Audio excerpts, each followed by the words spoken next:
Boa noite.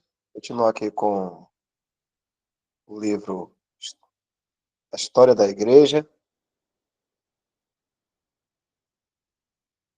E o tema aqui é a origem da comunhão infantil.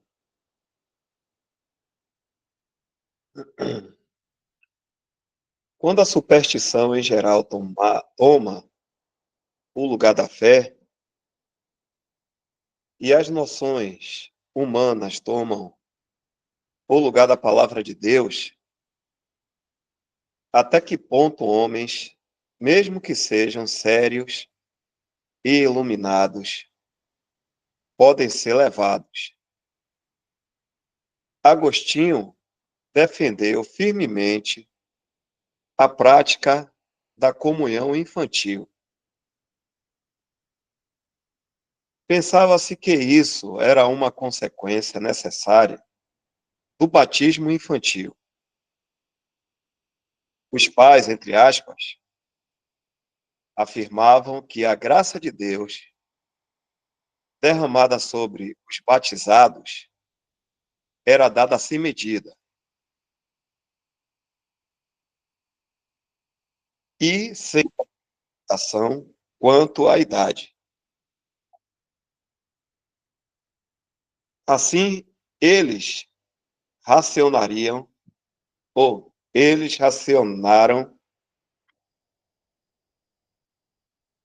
Desculpe, deixa eu ler de novo aqui. Assim eles raciocinaram e chegaram à conclusão que a ceia do Senhor podia ser consistentemente administrada a todos que tinham sido batizados, sejam crianças ou adultos. O costume prevaleceu por muitas eras e é ainda observada pela Igreja grega. Mas nos absteremos dos detalhes. Em geral, o significado espiritual intrínseco e o verdadeiro projeto da ceia do Senhor foi grandemente perdido de vista. E a mais supersticiosa reverência foi expressa para os símbolos exteriores da ordenança.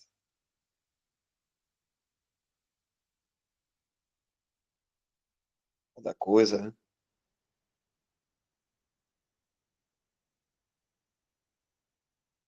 Se algum irmão for comentar, ele pode interromper e falar. A posição e caráter do clero.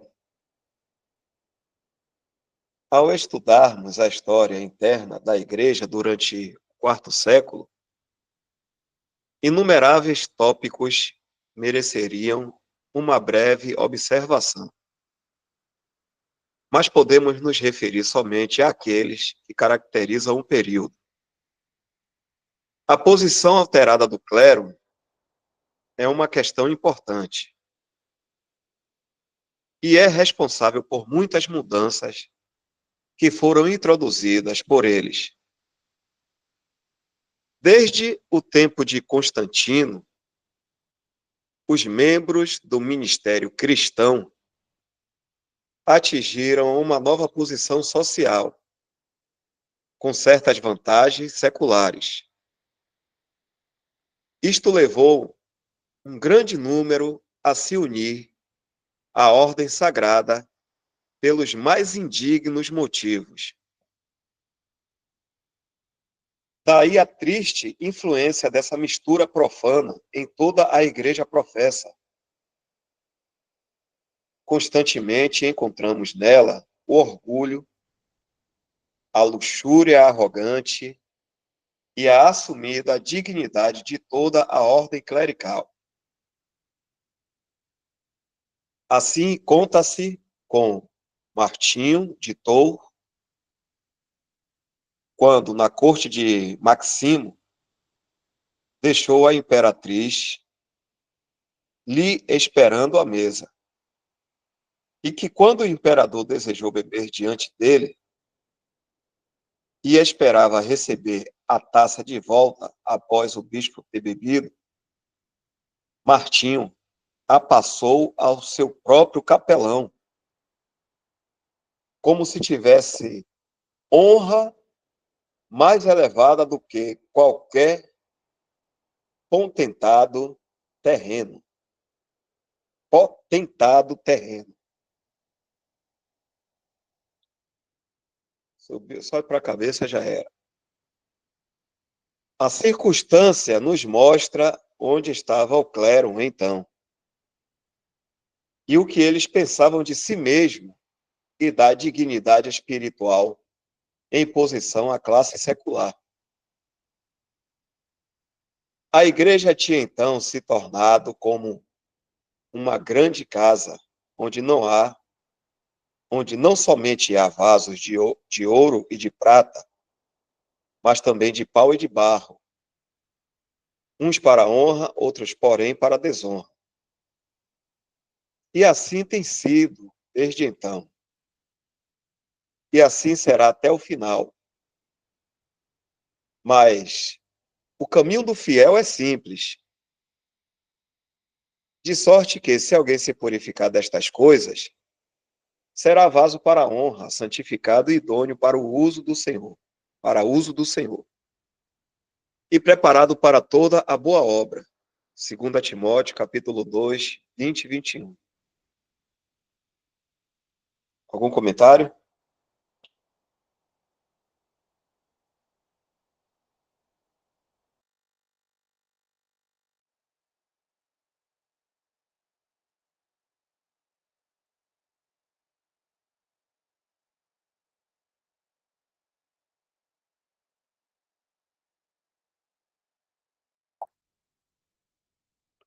Claramente nós sabemos quem é o homem, o que é o homem, né? Pela palavra de Deus, e o que é que Deus vê no homem. A gente vê lá, Romanos 3, a partir do versículo 10, né? Mas alguém também disse assim, quer saber quem é o homem? Fala assim na parte humana, né? Como tendo um certo discernimento. Quer saber quem é o homem? Dê poder a ele. Claro que a palavra de Deus destrincha muito mais, né? Do que qualquer provérbio humano.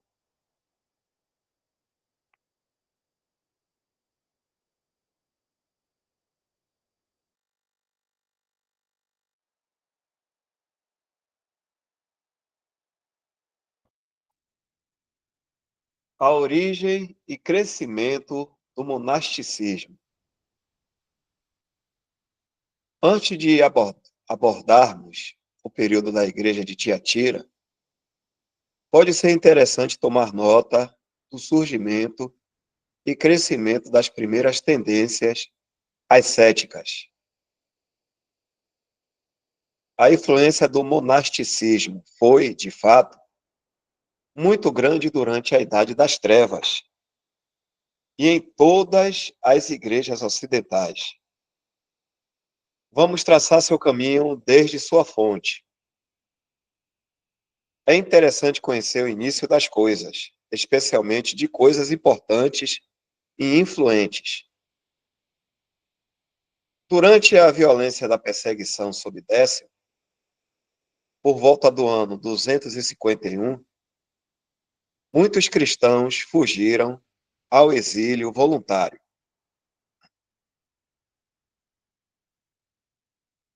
Dentre esses, estava um jovem chamado Paulo de Alexandria, que fez sua morada no deserto de Tebas, no Alto Egito. Pouco a pouco, ele se tornou ligado ao modo de vida que adotou por necessidade e é celebrado como o primeiro eremita cristão, embora não tivesse fama ou influência na época, não tanta como seu grande sucessor imediato, Antônio ou Antão, que é considerado o pai do monasticismo, nasceu em Cooma, no Alto Egito, por volta do ano 251. Na infância e juventude, conta-se que era de disposição contemplativa, séria e com tendência ao isolamento. Ele pouco se importava com o aprendizado mundano, mas desejava ardentemente o conhecimento das coisas divinas. Antes de alcançar a idade de 19 anos, ele perdeu seus pais e tomou posse de uma propriedade considerável. Um dia, na igreja, aconteceu do evangelho referente ao jovem rico ter sido lido perante a assembleia. Antônio considerou as palavras do Salvador como se fossem enviadas do céu para ele. Abre aspas. Vende tudo quanto tens, reparte-o pelos pobres, e terás um tesouro no céu. Vem e segue-me. Lucas 18, 22. Ele imediatamente doou sua terra aos habitantes de sua aldeia. Vendeu o resto de suas propriedades e deu tudo aos pobres, exceto uma pequena porção que ele reservou para o cuidado de sua única irmã. Em outra ocasião, ele ficou profundamente impressionado com as palavras do Senhor. Não vos inquieteis, pois, pelo dia de amanhã. Mateus 6, 25 a 34.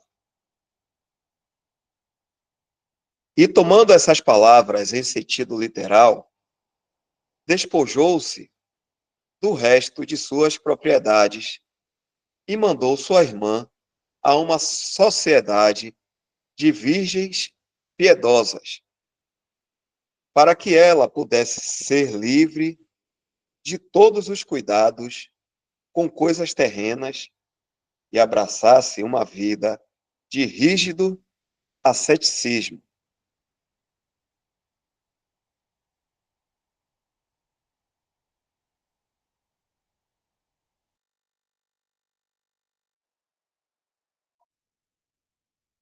Conta-se que Antônio tenha visitado Paulo, o eremita, e todos os ascéticos mais famosos dos quais tinha ouvido falar, esforçando-se a aprender de cada um suas virtudes distintivas e a combinar todas as suas graças em sua própria prática.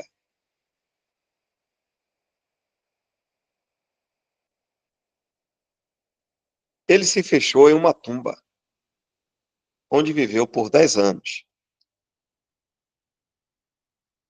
Por excessivos jejuns, exaustões e uma imaginação acima do normal, ele imaginava-se atormentado por espíritos malignos, com quem ele tinha muitos e sérios conflitos.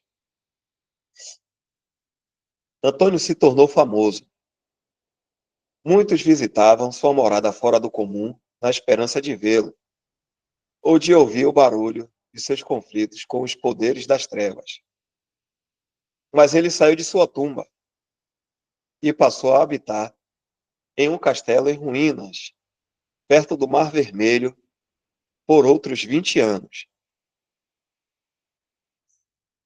Ele aumentou suas mortificações, visando superar os espíritos malignos, mas as mesmas tentações e conflitos o seguiram.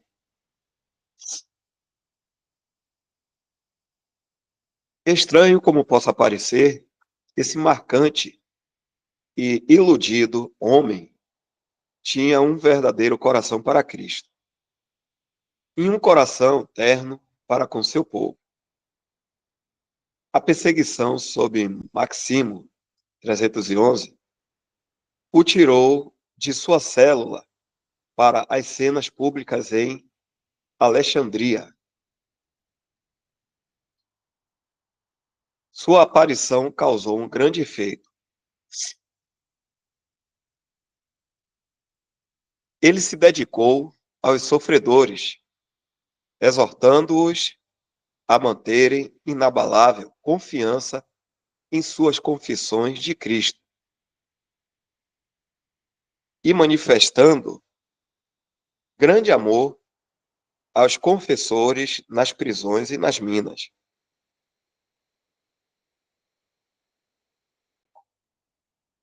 Ele se expôs de todas as maneiras ao perigo, ainda que ninguém se aventurava a tocá-lo.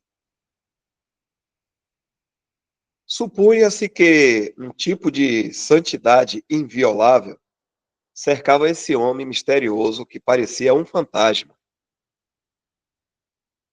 Quando a fúria da perseguição passou, ele fugiu para um novo lugar de isolamento, ao lado de uma alta montanha. Ali ele cultivou uma pequena porção de terra. Multidões se aglomeravam para ouvi-lo, e um grande número o imitava. Os tristes vinham a ele para serem confortados, os perplexos para serem aconselhados, e os inimigos para serem reconciliados. Milagres lhe foram atribuídos, e sua influência não tinha limites. No ano 352, quando tinha 100 anos de idade, ele apareceu uma segunda vez em Alexandria. Ele o fez para contrariar a propagação do arianismo e defendeu com toda sua influência a verdadeira fé ortodoxa. Sua aparição produziu uma grande sensação. Multidões se aglomeravam para ver o monge, o homem de Deus, como lhe chamavam,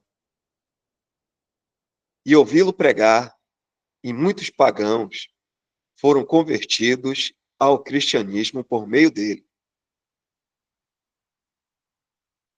Antônio e seus monges eram apoiantes firmes e poderosos do credo niceno.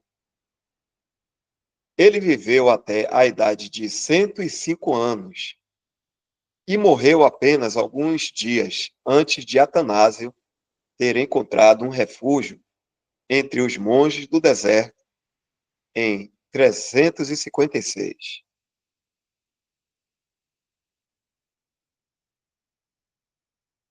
Uma pausa.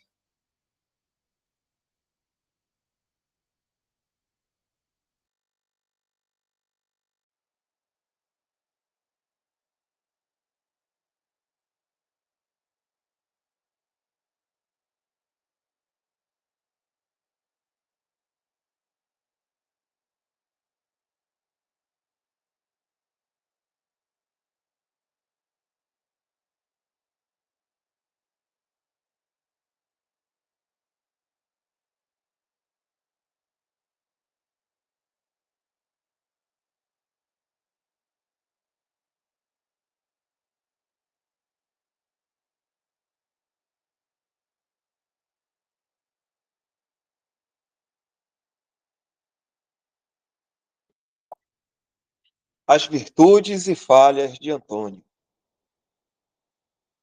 Antônio era evidentemente sincero e honesto, embora fosse totalmente equivocado e enganado pelos artifícios e poder de Satanás.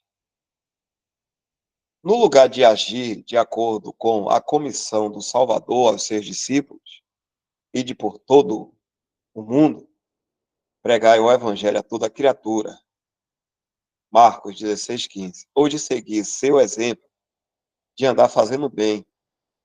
Ele achou que podia alcançar uma espiritualidade mais elevada, retirando-se do meio da humanidade e devotando-se à, austeridade da vida e à comunhão ininterrupta com o céu.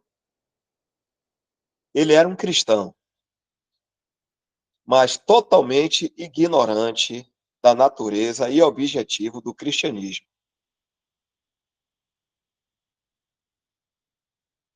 A santidade na carne foi seu único grande objetivo, embora o apóstolo tivesse dito: em mim, isto é, na minha carne, não habita bem algum. Romanos 7,18. Portanto, tudo foi um fracasso, total fracasso, como sempre deve ser, se pensarmos que há qualquer coisa boa na natureza humana, ou tentarmos nos tornar melhores em nós mesmos.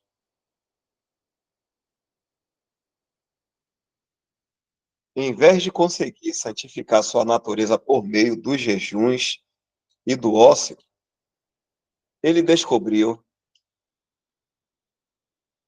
que toda paixão foi estimulada a uma maior atividade. Dessa maneira, em sua solidão, nos diz Ninder, deve ser assim que fala, Ninder, ele teve que enfrentar muitos conflitos em suas faculdades mentais, os quais talvez poderiam ter sido evitados caso se envolvesse com algum tipo de vocação que exigisse o uso de todas as suas forças. As tentações contra as quais ele teve que batalhar foram das mais numerosas e poderosas, pois estava entregue à ociosa ocupação com si mesmo e se ocupava em lutar contra as imagens impuras que constantemente vinham do abismo de corrupção de dentro de seu coração.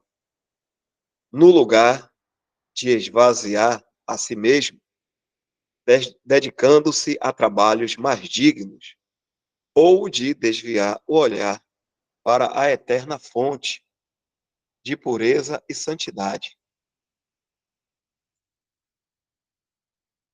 Em um período posterior, Antônio, com uma convicção fundada em longos anos de experiência, reconheceu isso e disse aos seus monges: não ocupemos nossas imaginações pintando espectros e espíritos malignos. Não atribulemos nossas mentes como se estivéssemos perdidos. Em vez disso, confortemo-nos e alegremo-nos todo o tempo, como aqueles que foram redimidos, e sejamos conscientes de que o Senhor está conosco, o mesmo que os venceu e os tornou em nada. Lembremos-nos sempre que se o Senhor, lembremos-nos sempre que se o Senhor está conosco, o inimigo não pode nos fazer mal. Os, es, os espíritos do mal aparecem de formas diferentes para nós, de acordo com o estado de mente com que eles nos encontram. Mas se nos encontrarem gozosos no Senhor, ocupados na contemplação da bem-aventurança futura e das coisas do Senhor, refletindo que tudo está nas, nas mãos do Senhor e que nenhum espírito maligno pode fazer qualquer mal ao cristão, eles afastam-se em confusão, da alma que eles veem preservada por tais bons pensamentos. É perfeitamente claro, a partir desses conselhos aos monges, que Antônio era não apenas um cristão sincero, mas que ele tinha um bom conhecimento do Senhor e da redenção, embora tivesse sido tão completamente desviado por um coração enganado. Nunca estamos seguros, a menos que nos movamos sobre as linhas diretas da palavra de Deus. O sistema que esse homem introduziu em seus falsos sonhos de aperfeiçoamento da carne se tornou, no decorrer do tempo, um canteiro de devassidão e vício. E assim continuou por mais de 1000 anos. Somente no século XVI, a luz divina da abençoada reforma, lançando luz sobre um cenário de densas trevas morais, revelou a arraigada corrupção e as flagrantes enormidades das diferentes ordens monásticas. Eu não errei aqui nessa numeração, não, mas é século XVI, né? Às vezes eu me confundo no número É isso romano. mesmo, irmão. É isso mesmo. Tá certo? Sim, aí é do século XVI. É, às vezes eu confundo, viu? Se eu estiver confundindo alguma coisa aqui, irmãos, pode corrigir aí, viu? Porque é importante a gente ler corretamente. Entender, né? Se possível for. Obrigado, Michel. Os monges daquele tempo, como enxames de gafanhotos, cobriam toda a Europa. Eles proclamavam em todos os lugares, como nos informa a história, a devida obediência à Santa Mãe Igreja, a devida reverência aos santos e, mais especialmente, à Virgem Maria, a eficácia das relíquias, os tormentos do purgatório e as benditas vantagens decorrentes de indulgências. Mas enquanto os monges perdiam sua popularidade e influência na reforma, uma nova ordem foi necessária para ocupar o seu lugar e fazer sua obra amar. E isto foi encontrado na Companhia de Jesus, fundada por Inácio de Loyola. Os jesuítas. Mas temos de olhar mais uma vez para o início da história do monasticismo. Algum comentário? Esse testemunho aí, que o autor, né, do Andrew Miller, quando ele fala da questão, né, de dividir o testemunho dele do que foi correto a palavra de Deus e não, mostra a importância da gente, quando a gente é, aprende, né, sobre a doutrina, mais sobre o Senhor Jesus, como diz lá em 2 Timóteo 2, de repartir bem a palavra de Deus, a gente acaba também repartindo, ah, colocando cada bolinha na sua cesta, né, vamos dizer assim, no julgamento que a gente faz, tanto para nós mesmos, quanto pro testemunho, né, alheio. Claro, de acordo com os sinais que chegam até a gente. Porque lembrando que só o Senhor conhece os seus, né, e da intenção do coração de cada um. Essa parte a gente não mexe. Mas tudo que é exterior, tudo que é testemunhado, né, a gente forma um julgamento e nós, né, é aconselhável, né, segundo a vontade de Deus, que nós julguemos todas as coisas, né? Julgai todas as coisas e aprovai o que é bom. Então, quando a gente aprende mais sobre a doutrina, a gente também acaba sabendo dividir melhor as coisas.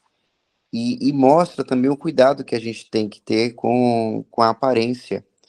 Porque, por exemplo, essa pessoa que está sendo citada, né, o Antônio, que, que teve, né, pelo que eu entendi aí, ele foi um dos primeiros que começou a ter essa atitude de se afastar da sociedade, né? Que aí lembra logo aquela imagem da pessoa que fica lá no trancado sem ninguém e fica se chicoteando nas costas porque precisa amortecer a carne para buscar sua santidade, né? E aí a gente vê, aí a gente separa os pontos, porque como o irmão Andrew aí, ele fala, é, pelos sinais e por aquilo que ele dizia, deixava claro que ele tinha uma fé genuína no Senhor Jesus, que o amava, inclusive, né, falava da redenção, que aí já a gente já entende que é o Evangelho da Graça, né, a obra do Senhor Jesus Cristo para nos salvar. Esse é um ponto positivo, só que aí fala que a maneira como ele fazia, né, como ele se relacionava com o Senhor, como ele entendia, de como ele deveria viver essa realidade, era aí que ele se equivocava, porque ele estava ali buscando uma santificação envolvendo a sua carne. Ele entendia que ele deveria aperfeiçoar a sua carne. Então, era uma parte da doutrina que ele não compreendeu e achava que deveria ser feito dessa maneira. E aí, a partir dele, que aí essa questão dos monges, né,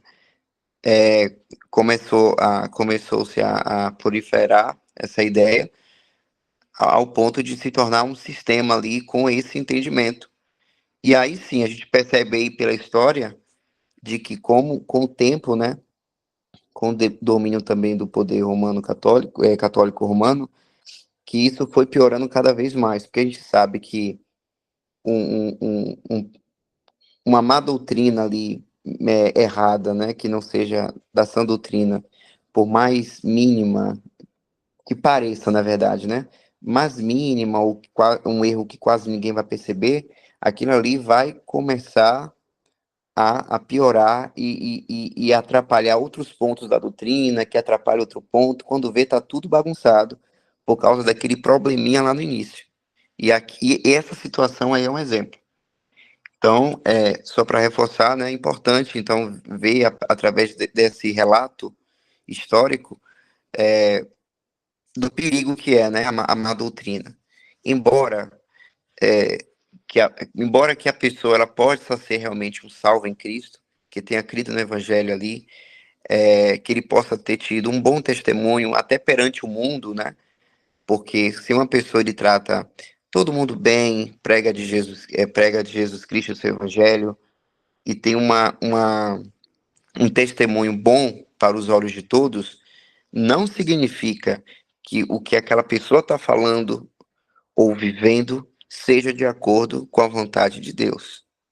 Então, é importante, assim como a gente separa, né, reparte bem a palavra de Deus na hora que nós vamos meditar sobre a palavra, sabendo separar o que é de Israel, o que é da igreja, o que é que me envolve na doutrina, o que não me envolve, o que é para mim e o que não é para mim, da mesma maneira a gente tem que ter essa repartição na hora de analisarmos e julgarmos o testemunho alheio. Se, o que a pessoa, se a pessoa parece ter realmente fé genuína no Senhor, mas a doutrina que ela está falando ali já não funciona, ali já não é de Deus. E se a gente for pegar esse exemplo para os nossos dias de hoje, dos últimos dias da igreja, a gente pode analisar sobre nossos irmãos, por exemplo, que estão em sistemas religiosos, nos mais diferentes sistemas. Podemos julgar de que há muitos irmãos nossos que são verdadeiramente nossos irmãos, porque eles creem no Evangelho da Graça, creem em Cristo como Salvador, eles professam isso, e então eles fazem parte da Igreja de Deus, do corpo de Cristo, e quando houver o arrebatamento, ou se antes eles deixarem o corpo, né, através da morte física, eles vão estar na presença do Senhor Jesus e vão ter as mesmas promessas e vão ter tudo que nós temos em Cristo, né? Lá no alto, nos céus. Mas isso não significa, irmãos, que o lugar que eles estão reunidos, a maneira como estão reunidos, ou que eles reproduzem ou ensinam, não significa que aquilo está certo. Então, é preciso saber dividir isso. Uma coisa é uma coisa, outra coisa é outra coisa. E também não achar que, pelo fato de ser aquela pessoa que a gente julga ali que é uma boa pessoa, né? Que é uma boa pessoa, não. Que tem um testemunho bom, é, e parece ser uma pessoa que tem características, né? Que nós vemos que pode ser ali características que é fruto do Espírito Santo, não significa que, que o poder da má doutrina, que a gente sabe que Satanás ele trabalha muito para isso, para atrapalhar a sã doutrina de Deus, que o efeito vai ser menor, ou que é um problema menor, porque é aquela pessoa que está falando, compreende? Por isso que o Senhor fala, é nos orientado na palavra de Deus, de que qualquer que for falar qualquer outra doutrina, como diz em 1 João, 1 João, irmãos, deixa eu ver aqui que eu.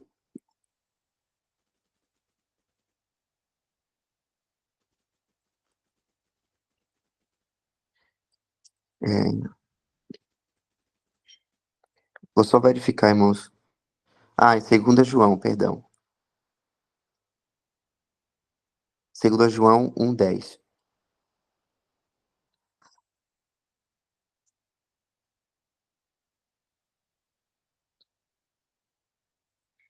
Se alguém vem ter convosco e não traz essa doutrina, não recebais em casa, nem tampouco saudeis.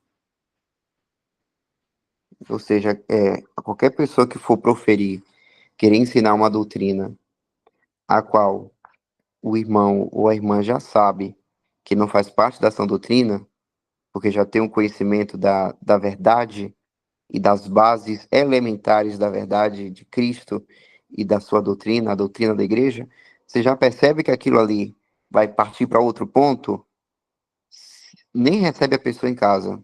E nem tampouco saudez. Esse parece ser extremo, mas é isso que o Senhor pede. Agora, olha só que interessante. Não fala assim, mas se a pessoa tem um tom meigo, se ele tem uma voz doce, né? Não faça isso não, porque pode ser grosseiro. Não tem isso, não tem essa etiqueta pro cristão nessa situação. Porque o mal, o mal, ele pode ser reproduzido por meio de qualquer pessoa, praticamente. Qualquer pessoa que a gente julgue ser uma pessoa boa ou ruim, meiga, antipática ou simpática, carismática ou uma pessoa, né, extrovertida ou introvertida, não interessa. O mal, ele está sendo proferido, ele está sendo dito, ele está sendo compartilhado.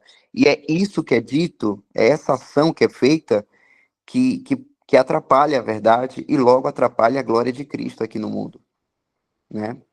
Porque vai atacar essa doutrina. Então aqui é interessante, porque a gente pode também pensar, meditar sobre essa questão, porque é muito fácil a gente se deixar levar por uma boa lábia, né? Por uma pessoa simpática e que talvez tenha um testemunho que a gente possa ficar admirado, né? E isso é fácil de acontecer.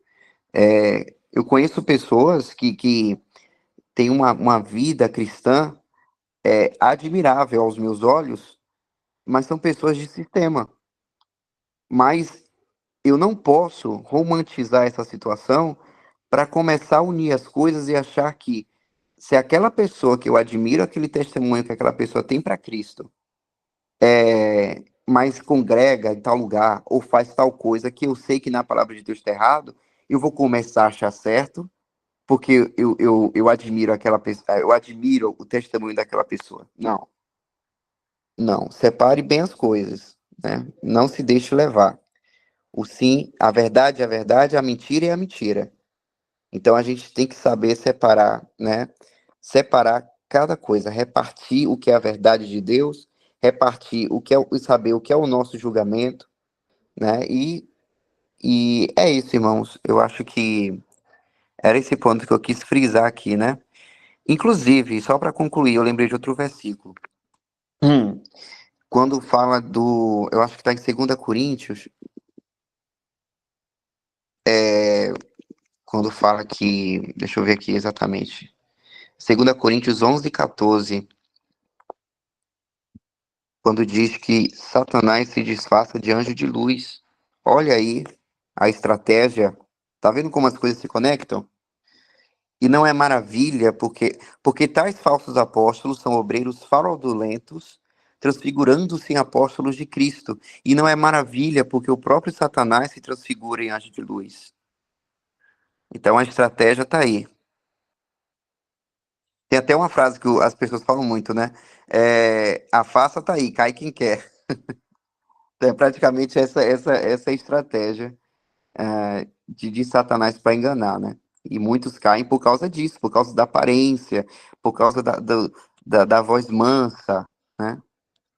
E lembrei de outro versículo, olha aí como uma coisa une a outra.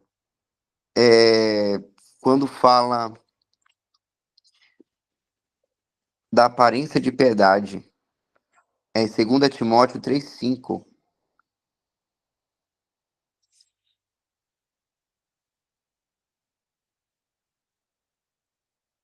Nos versículos acima, a gente vê várias características negativas, mas muitas dessas características aí, para o testemunho alheio, pode ser que ele nem perceba, né? Ou que seja tudo bem escondido, como traidores, obstinados, orgulhosos, mais amigos dos deleites do que amigos de Deus. Pensa aí, irmão, se essas pessoas tivessem essas características bem à mostra para todo mundo, com muita facilidade para as pessoas verem, muita gente não ia acreditar porque já ia perceber esse mal à vista, né? Só que aí o versículo 5 já mostra, inclusive, uma parte, essa estratégia de como não mostrar isso para as pessoas, porque eles têm aparência de piedade, mas negam a eficácia dela. Destes, afasta-te. Afastar. Quando você se envolve, né, com pessoas assim, é, já lembro um outro versículo: as más conversações corrompem os bons costumes. Então, irmãos, a palavra de Deus nos alerta, né, sobre isso. E é gratificante quando nós buscamos o conhecimento de Deus, a sabedoria de Deus, não a sabedoria humana, a de Deus, quando nós estamos arraigados na palavra de Deus, porque nós, com esse conhecimento, né, e com a comunhão com o Senhor Jesus e nosso Pai,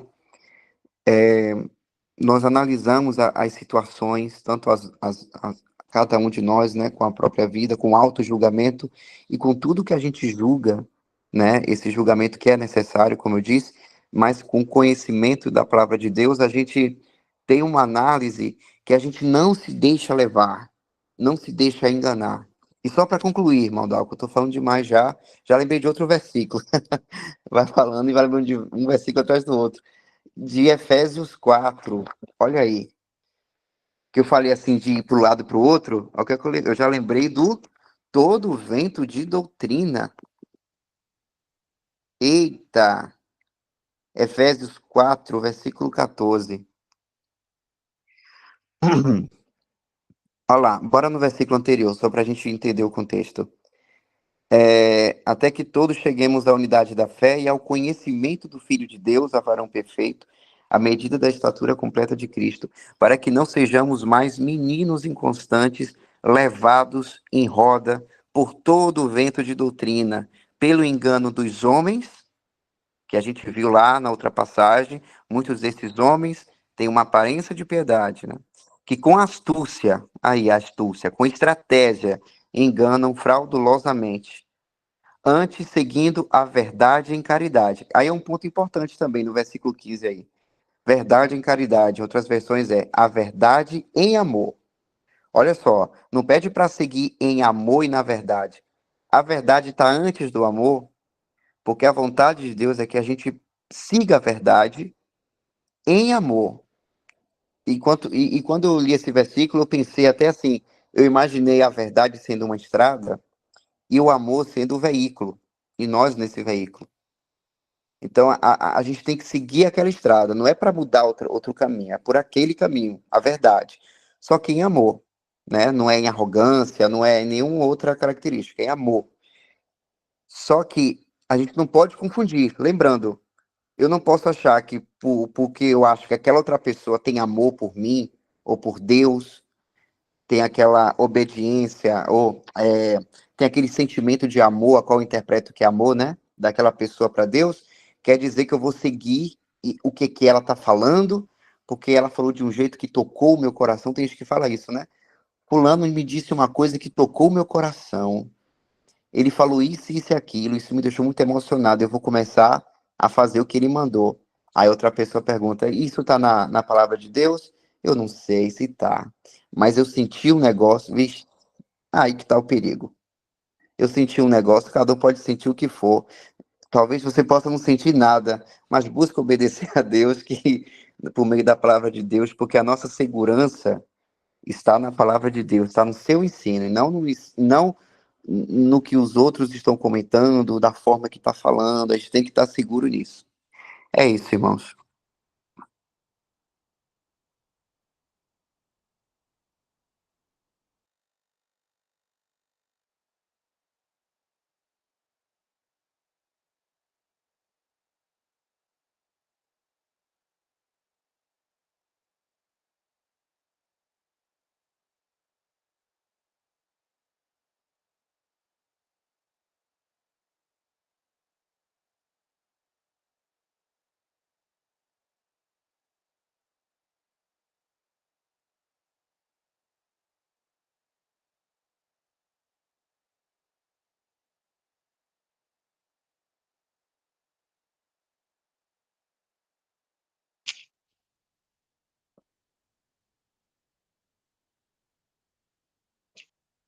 Ah, se houver mais algum comentário, irmão, pode ficar à vontade.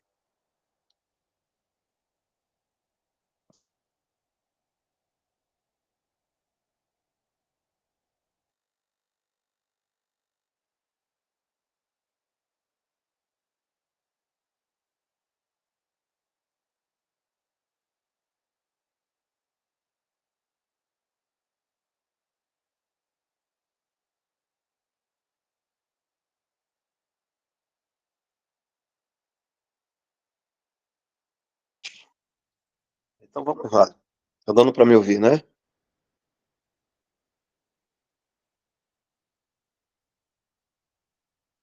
Sim. É como o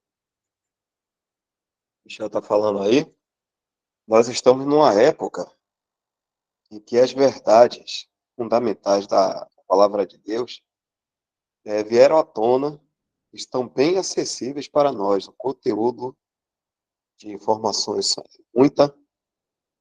A palavra de Deus ela é livre para obtermos. Temos mecanismos que a gente pode estar fazendo comparações, usando a palavra de Deus, fazendo comparações de versões, buscando sempre o melhor entendimento. E, como foi dito, né? Quem quiser se enganar é porque está querendo mesmo, né?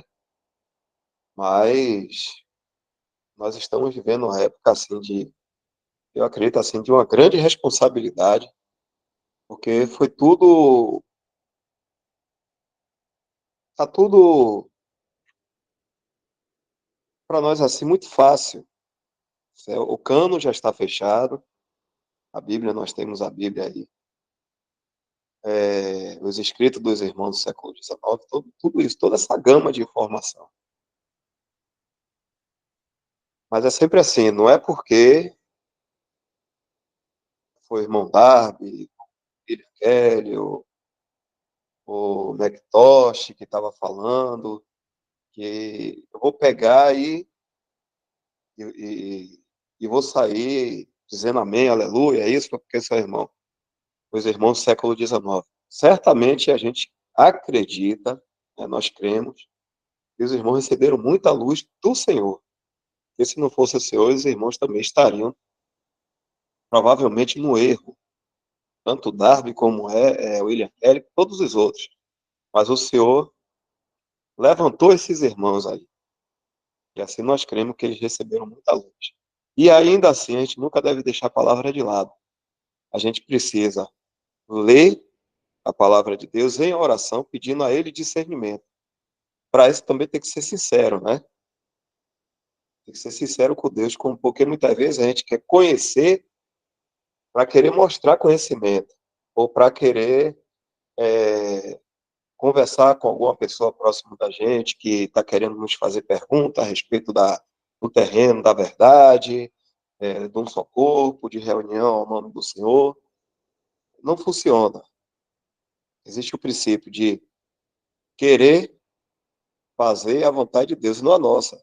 Se a minha vontade é querer ficar explicando às pessoas, é querer mostrar que eu tenho algo de especial como cristão, não funciona. Não vai funcionar. Então é importante a gente ser muito sincero com Deus, querendo saber a verdade dele. Ainda que a gente venha crer, como a gente viu a história do Antônio, um irmão que cria no Senhor Jesus Cristo como Salvador. Mas a gente não deve parar só na salvação. Existe o corpo de doutrina que a gente precisa aprender para que a gente não seja levado por ventos, né, de muitas outras doutrinas, coisas até que a gente cria na nossa mente, a nossa imaginação, o nosso coração é enganoso.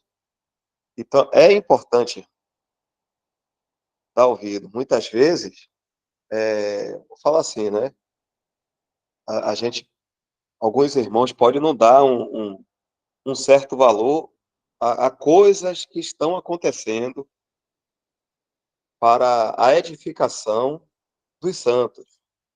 Uma live dessa aqui é importante, sim. Uma live dessa aqui é importante porque, assim, foi o que o Senhor nos deu durante a pandemia. E até hoje está acontecendo, graças ao Senhor, tem outras lives acontecendo. E se a gente for buscar as informações também de outras lives, dos outros irmãos, a gente vai ver que o conhecimento vai enchendo. Né? A gente vai, ouve aqui um irmão falar, daqui a pouco vai na outra live, ouve outro irmão falar.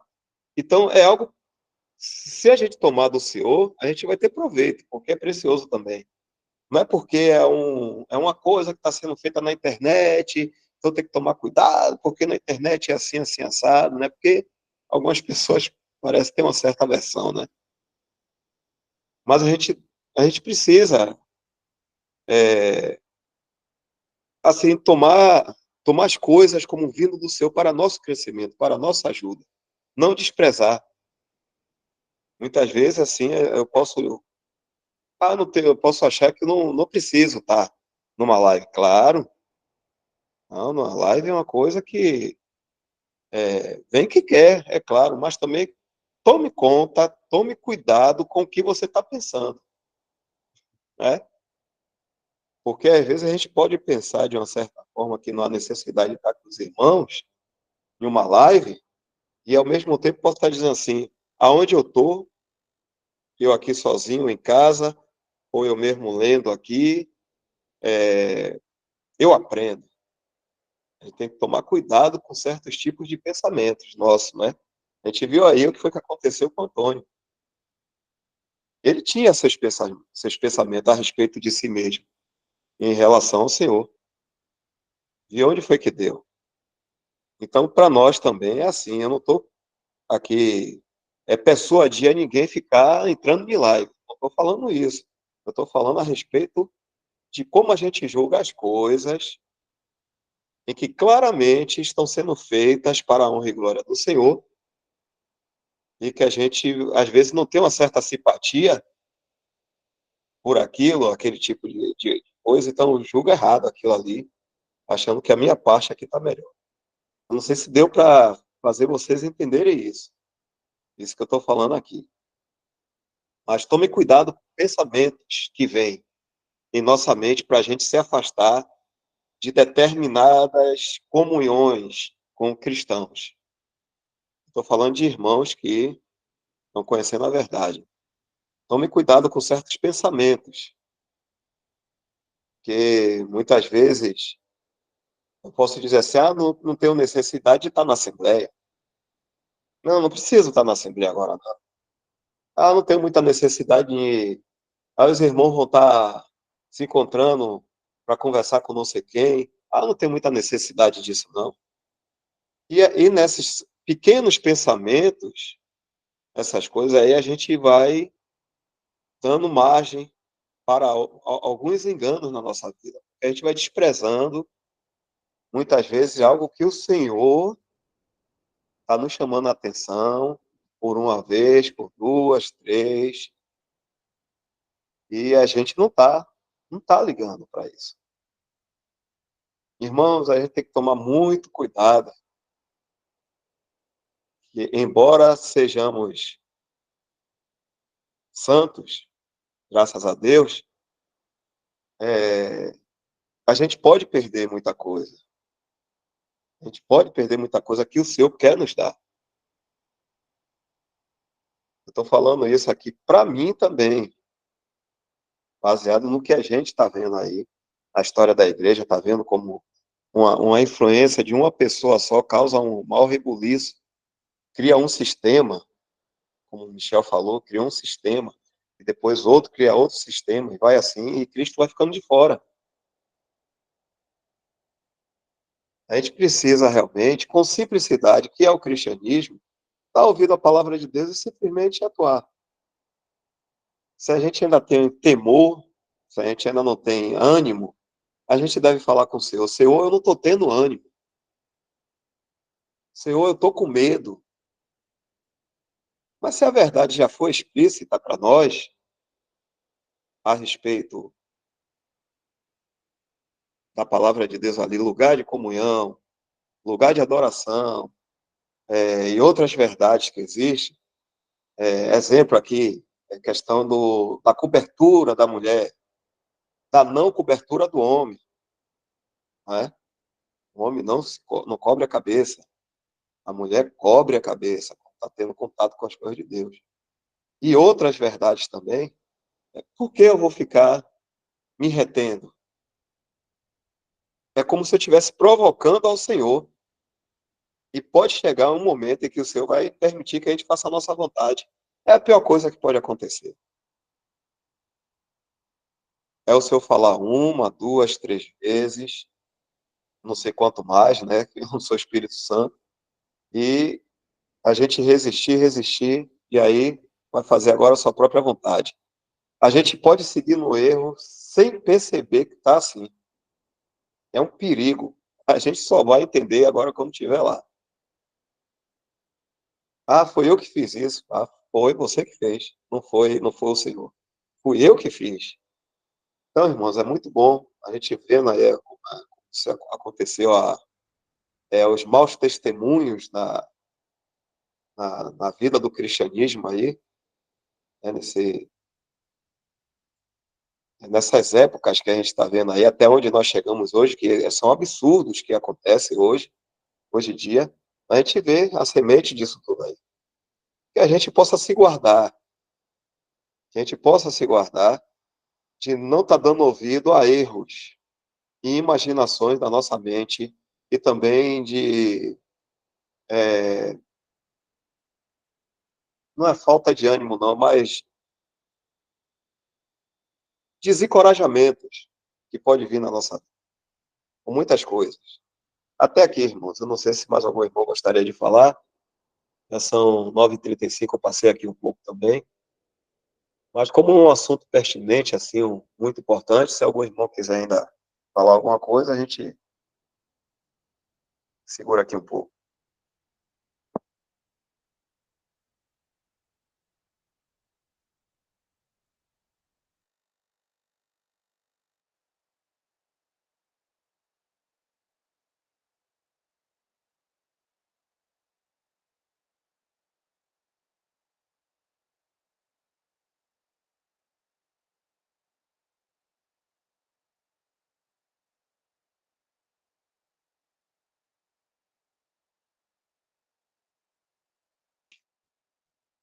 Então, irmãos, a gente pode estar encerrando, né?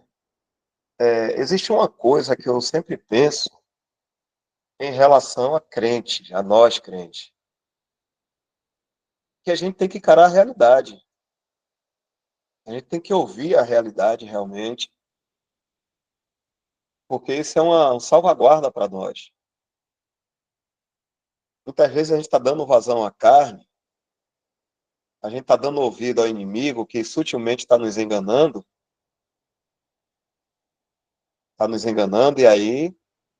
e a gente continua na mesma situação. Alguém falou assim, que na cena de Eutico lá, que cai, né? Terceiro, cai lá do lugar onde Paulo estava dando discurso, alguns irmãos dizem assim, mas não tinha ninguém ali que pudesse avisar ele, independente de que tivesse algum irmão para avisar sobre o perigo que Eutico estava ali na janela, ele mesmo tinha que se atentar, ele mesmo tinha que olhar ao redor e dizer assim, peraí, tá todo mundo ali na cadeira, o que é que eu estou fazendo aqui na janela? Todos nós temos inteligência para discriminar determinadas coisas, né? Para a gente julgar certas coisas. Assim é a gente no nosso dia a dia. Então, ainda que se avise uma vez, se avise duas, a gente mesmo pode tomar uma posição perigosa e aí a gente vai tomar uma queda. É importante avisar? É importante, mas muito mais importante realmente a gente viver a realidade, não deixar o inimigo tomar conta, porque são coisas muito sutis. Michel colocou aqui com aparência de piedade, colocou aqui que Satanás se transfigura em anjo de luz. São coisas que, aos nossos olhos, são belas. E a gente pode se deixar levar. Então, vou estar tirando aqui a gravação, irmãos, e a gente continua amanhã, né? No caso, História da Igreja, a primeira sociedade de ascetas. As setas.